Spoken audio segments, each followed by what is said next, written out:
ఒక జైలర్ నన్ను వేధిస్తున్నాడు అంటూ విశాఖ సిపికి ఒక మహిళ ఫిర్యాదు చేశారు. జైలర్ సుబ్బారెడ్డి వేధింపులు భరించలేకపోతున్నాను, జైలర్ సుబ్బారెడ్డి నన్ను న్యూడ్ కాల్స్ చేయమని వేధిస్తూ ఉన్నాడు అంటూ ఆమె ఫిర్యాదు చేసింది. అనంతపురం జైలర్గా ఉన్నాడు సుబ్బారెడ్డి, ఆయన వేధింపులు తట్టుకోలేకపోతున్నాను అంటూ విశాఖకు చెందిన మహిళ ఫిర్యాదు చేయడంతో ఆ జైలర్కు నోటీసులు పంపించినట్టుగా తెలుస్తోంది. న్యూడ్ కాల్స్ చేయాలి అంటూ సుబ్బారెడ్డి వికృత చేష్టలకు పాల్పడుతున్నాడు, అసభ్యకర మెసేజ్లతో టార్చర్ చేస్తున్నాడు అంటూ పార్వతీపురం మన్యం జిల్లాకు చెందిన బాధిత మహిళ ఫిర్యాదు చేసింది. 2019-21లో విశాఖలో ఆ మహిళతో సుబ్బారెడ్డికి ముఖ పరిచయం ఉంది. ఫేస్బుక్లో మహిళకు రిక్వెస్ట్ పంపించాడు ఈ జైలర్. మహిళ వాట్సాప్కు నగ్న చిత్రాలు పంపించి వేధింపులకు గురి చేశాడు అని ఆమె చెబుతోంది. డబ్బులు పంపిస్తాను, చెప్పినట్లుగా చేయాలి, చెప్పినట్టుగా వినాలి అంటూ మెసేజ్లు పెడుతూ ఉన్నాడు అని ఆ మహిళ వాపోతోంది. వేధింపులు ఎక్కువ కావడంతో సిపికి ఫిర్యాదు చేసింది ఆ మహిళ. విశాఖ సిపికి ఆ మహిళ ఫిర్యాదు చేయడంతో జైలర్పై కేసు నమోదు చేశారు పోలీసులు.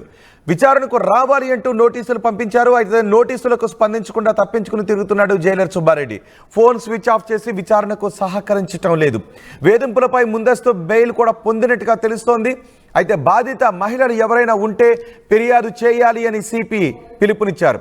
జైలర్ ఆచూకీ చెప్పాలి అంటూ జైలు శాఖ డీజీపీకి విశాఖ సిపి లేఖ కూడా రాశారు. దీంతో పోలీస్ జైళ్ల శాఖలో ఈ వివాదం చర్చనీయాంశంగా మారింది. ఈ వివాదం గురించి, ఫిర్యాదు గురించి సిపి ఆర్టీవీతో మాట్లాడారు.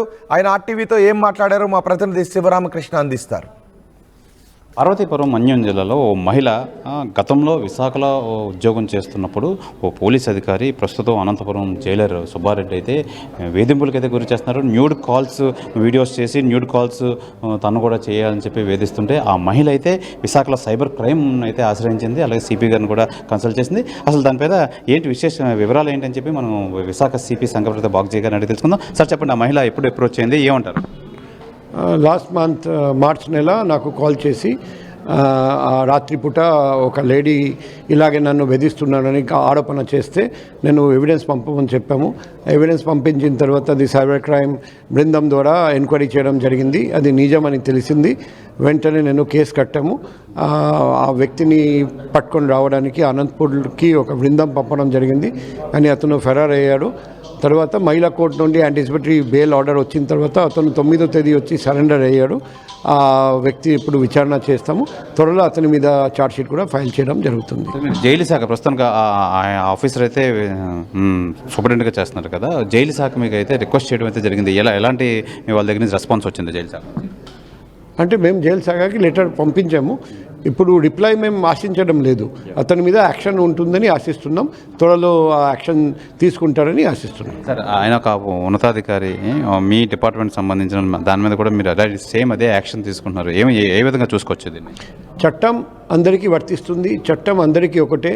తప్పు చేస్తే ఏ స్థాయిలో ఉన్నా సరే ఖచ్చితంగా శిక్షిస్తాం. అది మన ఆంధ్రప్రదేశ్ పోలీస్, మన ఆంధ్రప్రదేశ్ గవర్నమెంట్ చాలా స్ట్రిక్ట్గా ఉన్నారండి. ఆన్లైన్ క్రైమ్, ఎటువంటి క్రైమ్ అగేన్స్ట్ విమెన్ అంటే మన గవర్నమెంట్ చాలా స్ట్రిక్ట్గా ఉన్నారండి.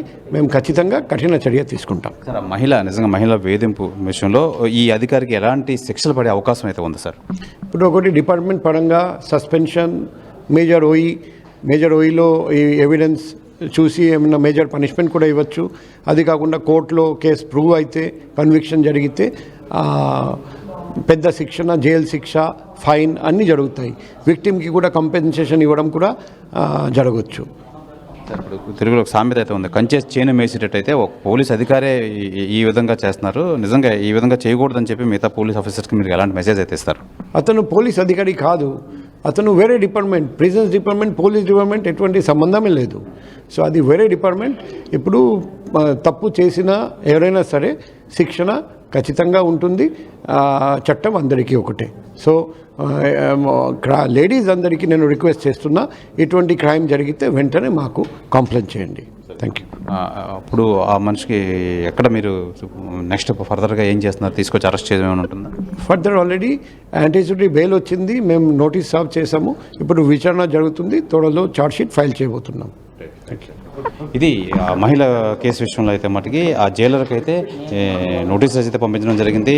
అతి తొందరలోనే ఆయన్ని అరెస్ట్ చేసి ఈ జైలుకు పంపించడం అయితే జరుగుతుంది. ఈ విషయంలో అయితే ఏ మహిళకైనా అన్యాయం జరిగినా చూసుకునే ఉపేక్షించేది లేదు. కంపల్సరిగా పోలీస్ అధికారి అయినా జైలు శాఖ అధికారి అయినా ఎవరి మీదైనా మేము కంపల్సరిగా యాక్షన్ తీసుకుంటాం.